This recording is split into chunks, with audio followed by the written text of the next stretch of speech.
Watoda police थाना अंतर्गत साईं बाबा नगर में एक किराए के फ्लैट में चल रहे देह व्यवसाय का पर्दाफाश करते हुए क्राइम ब्रांच ने एक महिला दलाल को गिरफ्तार किया है।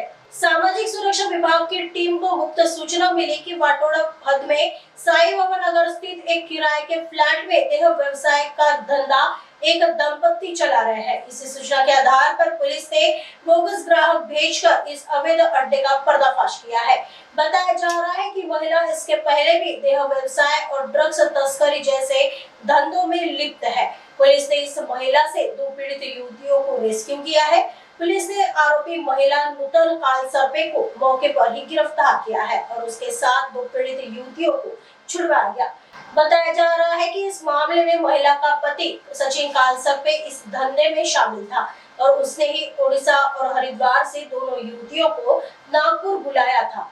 बताया जा रहा है कि आरोपी महिला नूतन कालसर्पे के खिलाफ इसके पहले भी देह व्यवसाय और ड्रग्स तस्करी के कई मामले दर्ज है।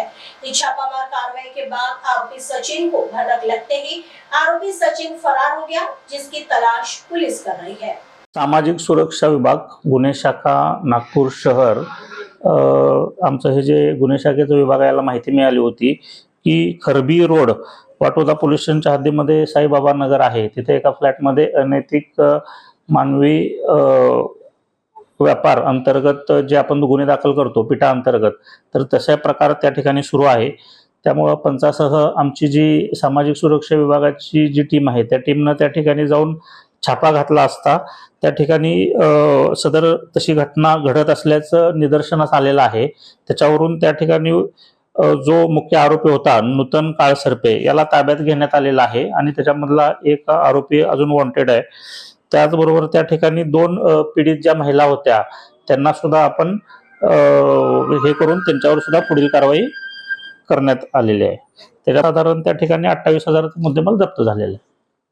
आमचे पोलीस आयुक्त माननीय रवींद्र सिंगल सर, त्याचबरोबर आमचे joint CP sir Nisar Tamboli sir, additional CP आमचे संजय पाटील सर आणि DCP detection Rahul Makanikar sir यांच्या मार्गदर्शनात सर्व कारवाई करण्यात आलेली आहे।